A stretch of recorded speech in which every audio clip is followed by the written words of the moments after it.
Hey guys, it's Bree here. I'm just literally checking in. I am checking in on you, my people, my black people, to see how you all have been holding up since everything, started happening and being more on the forefront. Me, personally, I haven't put out a vlog in 2 weeks. So this is literally like week 3 and I'm putting something out, and it's out on Juneteenth at that. So it is an important day because that's the day that's known that slavery ended.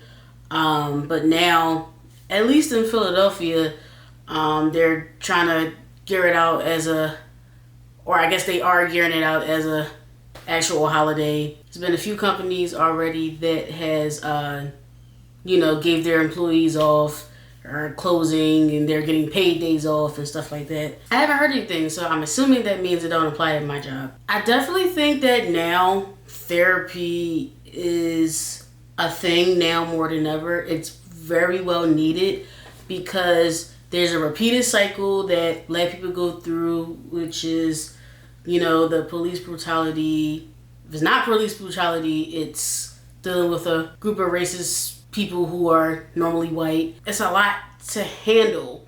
And back then, the only way you really seen it is if you went outside, or if you watched the news. Now everybody has smartphones, everyone has social media, which includes Facebook, Instagram, Twitter, YouTube, other platforms, and you see it all the time now. Now you don't even have to be out of your house to see it. You blatantly see the recordings of things happening to black people who either they survive or they don't. I think it's definitely important to take social media hiatuses due to that. And I'm not saying that you shouldn't be on social media, because part of what we need to do is spread the word. We need to wake people up. We need to make sure people understand what's happening so we can collectively figure out what we can do about it. But at the same time, you don't want to keep putting that pressure on yourself of you need to be on social media 24/7 to see what's going on, because for me, the more I see it, the more disturbed I become. So I have to get off of it. I have to get off of it for a few hours, go back on and continue to promote what's going on, continue to spread the word. I hope get these racist people fired, because now everyone is big and bold and they think it won't affect them. And for some people, it's kind of like we still got work to do. But for most people, they have been fired, suspended, mostly fired. If it comes to something extreme, we want them to be locked up. We gotta still be present to spread those things, but at the same time, it's okay to take a break. Like, we need a break. And it's not even just a social media break. It's going on social media and not being ashamed to go find something that's positive. Because here's the thing, as of right now, my social media feed is starting to go back to normal. And what I mean by that is that it's mostly positive stuff, or if it's not positive, it's usually reality TV drama, blah, blah, blah, blah, blah, blah. And here and there you see racist stuff, police brutality stuff, but not as much, because I think people are in denial most of the time. And I think I'm one of those people that be in denial. So sometimes I don't like reposting that stuff. Like, I'll repost if, and I posted on my IG story at that. I feel like it's a little too traumatizing on my actual feed.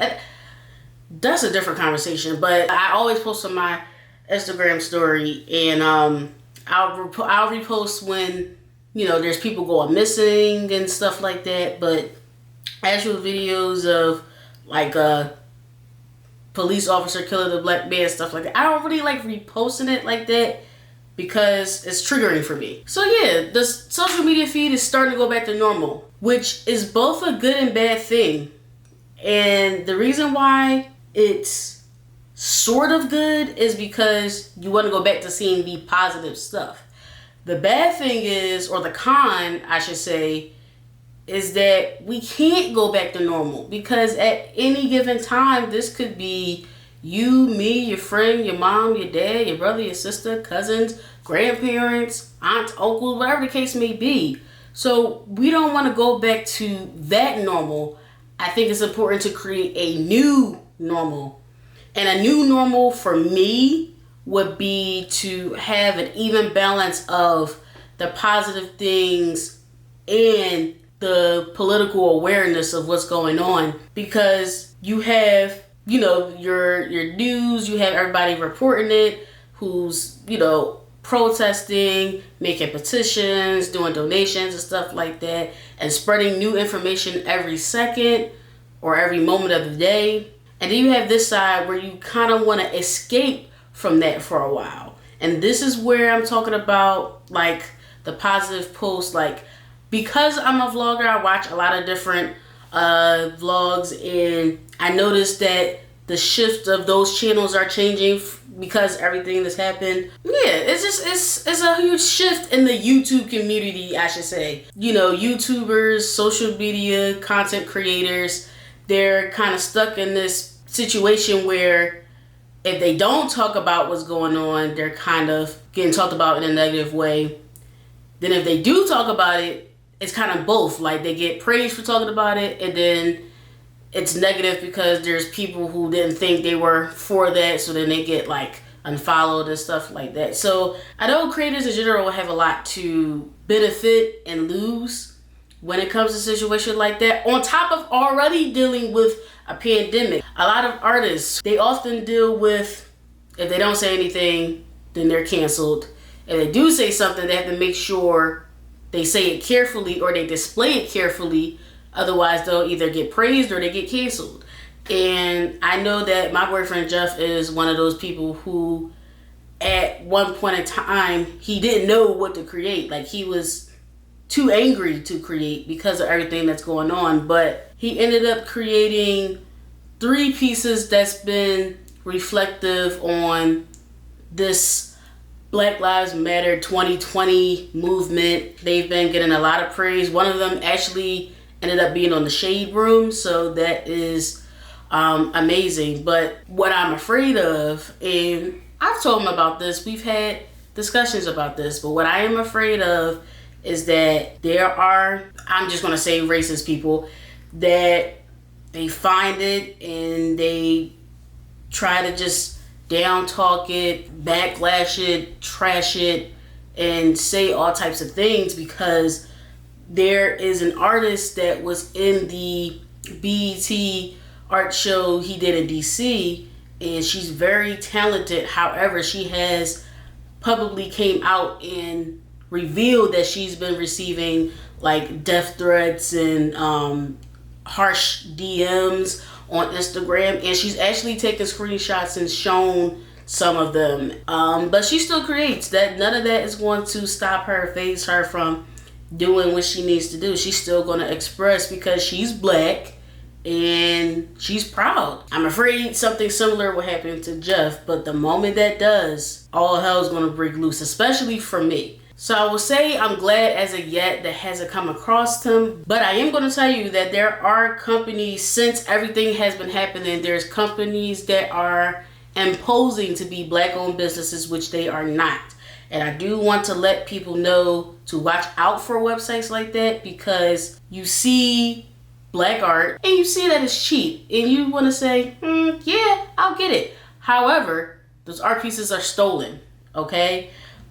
Jeff has recently became a victim of that, where his most famous piece called You Are, his most famous piece has been reproduced and affected by this so-called company who isn't even Black owned. They're from Vietnam. That's the first thing. Second thing is they stole it and put it on a poster. They took off the background and put some other bull crap behind it. People are really buying that shit, and it's now coming to the forefront of people that see the ads, because the ads have been randomly showing up on Facebook feeds, Instagram feeds, and now it's getting to the point where people know that it's not theirs. Especially when they come across that piece, they know it belongs to Jeff. And Jeff has ironically been getting a lot more customers and inquiries and orders because of people who are new fans or they've been following him since the beginning, actually commenting on those ads and saying, this artwork is stolen. This is the correct person to purchase from. His name is Jeff Manning. Tag his Instagram or Facebook or whatever the case may be. Put his website. And he's been getting a lot more orders. Now, as of right now, because they know who he is, they are preventing him from commenting. So I think they sort of blocked him in a sense, not completely, but they know now. They're also doing this to another Philadelphia artist by the name of Chuck Styles. He was also in DC with Jeff, and he's been affected by this. I think before Jeff was, he's been affected by this for a while, but now I think they're both working together to see what legal action that they both can do. This one group of people poses as different companies, but if people actually look in detail of the website, it's damn near designed the same. All there is that the logos are different. But if you go down to the footer, it's the same address, same phone number, which doesn't work, by the way, and it has something called T-Chip, which that is a legit I guess web hosting company, and they also, I guess, a manufacturing company where they do the shirts, the mugs, the posters, whatever the case may be. So in reality, we need to go to them to say, hey, you have a group of people posted as these different types of businesses that are stealing from other people, and you need to end your business with them or else. It's kind of where we are right now with that. But because we're all angry and we want to protest and things like that, don't fall into those types of traps, which is what I'm saying. They're taking advantage of a very, very, very, very, very vulnerable situation, such as our lives being taken away from us or we're getting locked up for no reason, and they're profiting off of that. Whereas though these artists, they don't necessarily create these pieces for money. They create these pieces to make history. And most of these pieces that they're doing in relation to what's been going on, most of their proceeds are being donated to multiple foundations. I also asked my friends, I asked a few of my friends, has their activities on social media changed due to everything that's going on? And I told them that I kind of try to stay off of it. I actually do go to therapy, and my therapist and I did talk about that, trying to even out the social media usage. And my friends were saying the same thing. I think one person said that, you know, they often get into a lot of debates because now all of these racist bullies are coming out and they want to be arguing back and forth with people. And I think someone else said that it's creating uncomfortable conversations at home. It really is. And like when you have like Black people, they talking together, and especially if you have children, the vibes are different. And I recently watched a vlog with the Ellis's, Deval and Kadeen. Y'all know I'm a huge fan of them. They talked about how they had to have these conversations with their kids, which they're no more than 10 years old. The oldest one is 9. Watching that video, you could just see the pain on their faces, like the whole family. And they're all boys at that.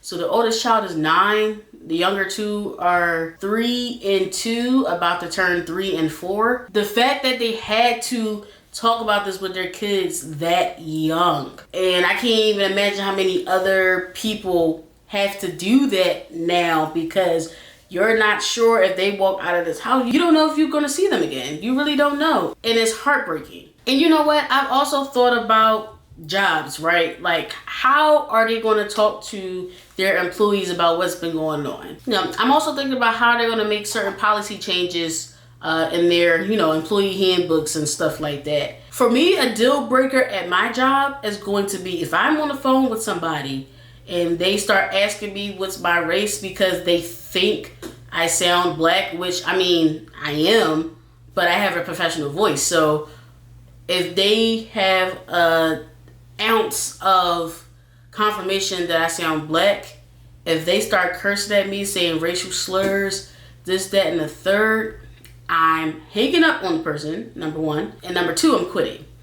Because Nobody should have to deal with that. I actually read an article about a FedEx driver who had to drop off a package.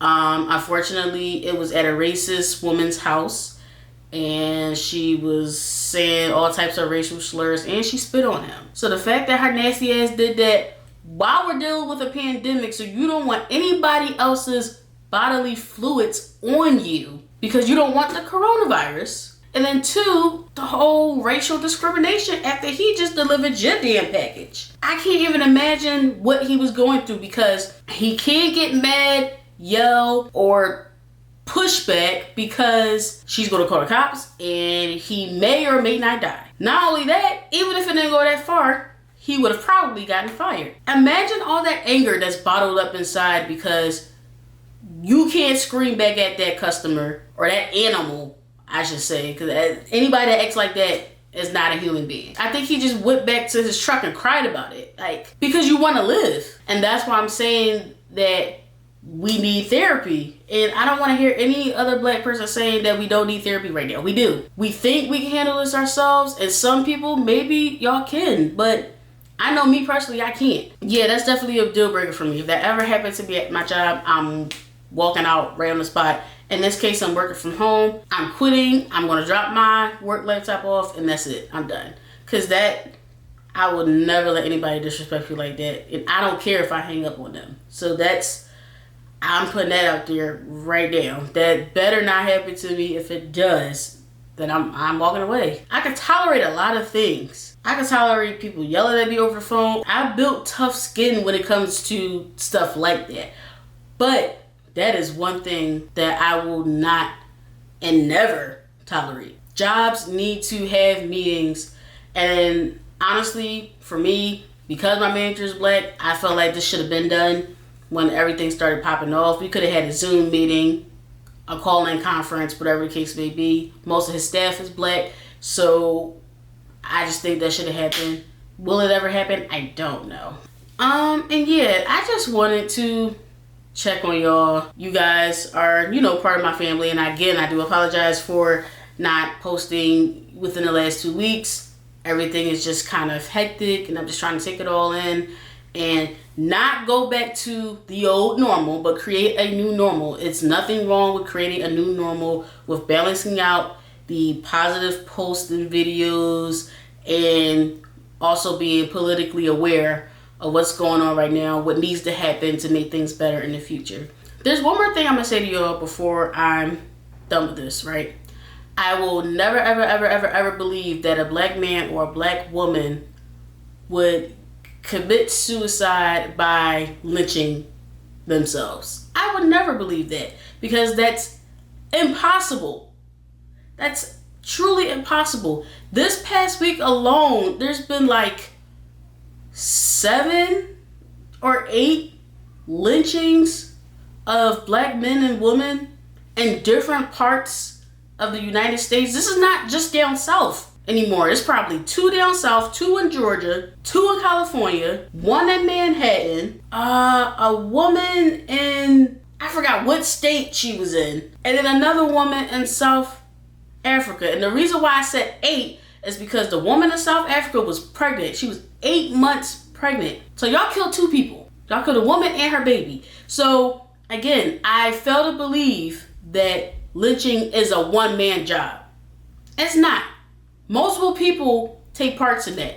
And the fact that all these police forces are ruling it out as a suicide is complete bullshit. That's all I want to say. In other news, if you guys need to talk or need to express, feel free to do so in the comments below, and I will definitely respond to you guys. I hope everyone just finds an equal balance. Like, stay woke, but also take care of yourself physically and mentally.